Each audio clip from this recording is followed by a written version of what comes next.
Hey everybody, hope it's going well today.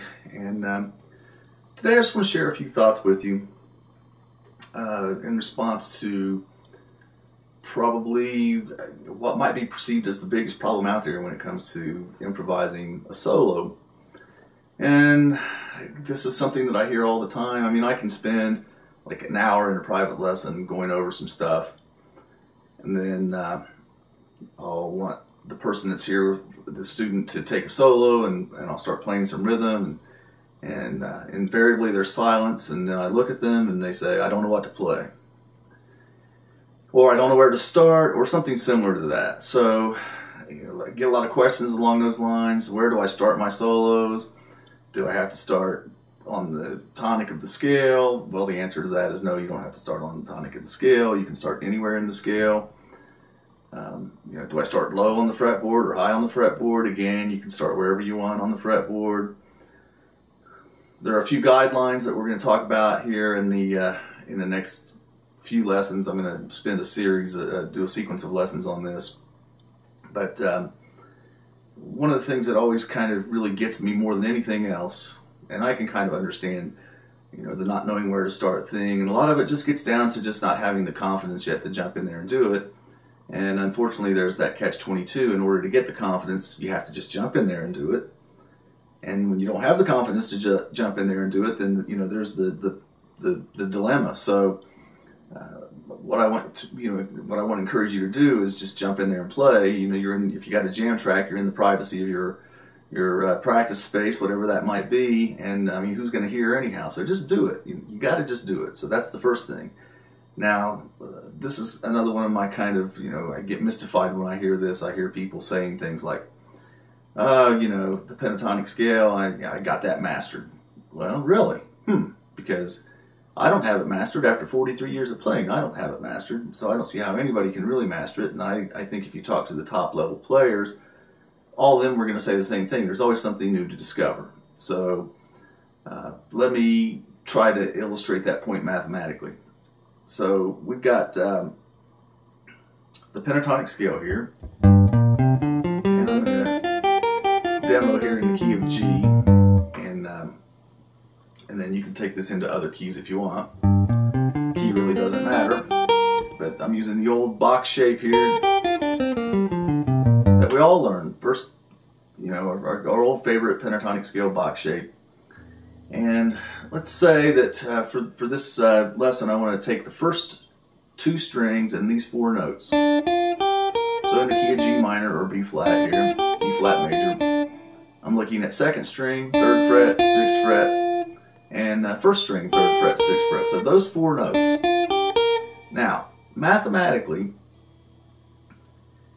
there are 24 combinations of those four notes. And in order to arrive at the number of combinations of ways to combine something without repeating, you just take the number and you start multiplying down. So it's 4 times 3 times 2 times 1.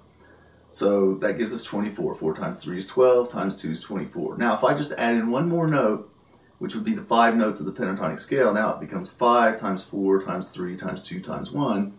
So if we have 5 notes, we have 5 times 4 is 20, 4 times 3, what am I thinking? 4 times 3. 5 times 4 is 20, 20 times 3 is 60, 60 times 2 is 120, times 1 is 120, of course. So if we just add in one more note, we now have 120 ways to combine those 5 notes. And that doesn't even count, like repeating notes and all the rhythmic variations that are possible out there. So that's what I mean. I don't see how anybody can say they've got the pentatonic scale mastered. I don't know how long it would take to play through every possible combination of just the notes in one area of the neck, but it certainly would take a while if you add in the length of the whole fretboard and all the rhythmic combinations of all, and then you can start repeating notes, and I mean it's just astronomical. So I don't want to hear any more talk about I've got the pentatonic scale mastered. Now back to our four notes here. Our 1, 2, 3, 4. I just want to go through the possible combinations, the 24 combinations, and I'll write these down for you, and you can check them out for yourself. But just quickly, we can go 1, 2, 3, 4. So I'm assuming this is number 1, 2, 3, and 4. So 1, 2, 3, 4, and then we can go 1, 2, 4, 3. And then I can go 1, 3, 2, 4, and 1, 3, 4, 2. And then I can go 1, 4, 2, 3, and 1, 4, 3, 2. So there's 6 combinations right there. And I'm going to have 6 combinations starting from number 2. So I'm going to get 2, 1, 3, 4, and 2, 1, 4, 3. Then I'm going to get 2, 3, 1, 4, and 2, 3, 4, 1. And then I'm going to get 2, 4, 1, 3, and 2, 4, 3, 1. So there are the 6 combinations starting from note number 2. Now I go to number 3, and I've got 6 combinations again. So I got 3, 1, 2, 4, and 3, 1, 4, 2. And then I've got 3, 2, 1, 4, and 3, 2, 4, 1. And then I've got 3, 4, 1, 2, and 3, 4, 2, 1. So there are those 6 combinations. And then I've got 6 combinations starting from note number 4 here. So I've got 4, 1, 2, 3, and 4, 2, 1, 3. And then I've got 4, 2, 1, 3, and 4, 2, 3, 1. And then I've got 4, 3, 1, 2, and 4, 3, 2, 1. So there you go, 24 combinations. I had to tax my brain there for a second. I may have screwed up right there at the end on when I got to number 4, but they're all written down. You can see what I'm talking about. Now, that's just using these 4 notes. What if I now made this note number 1? And I got 1, 2, 3, 4. So now I've got 24 combinations starting from there. I can make this note number 1. 1, 2, 3, 4. 24 combinations from there. I could add string skips in there. I could have it be like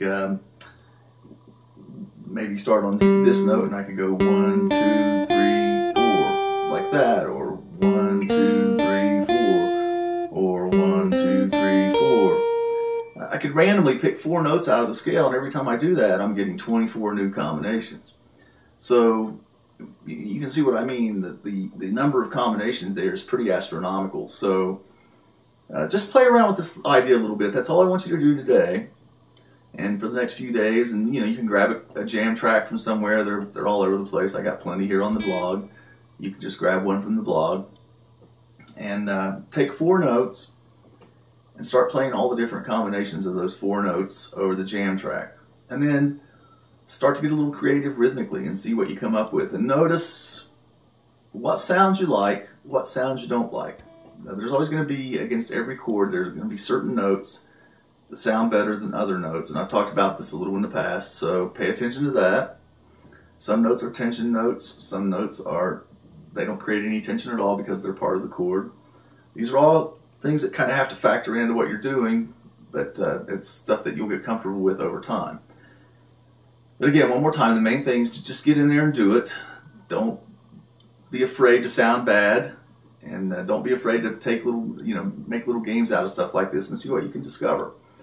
All right, there you go. Play around with that one, and I'll see you the next time around.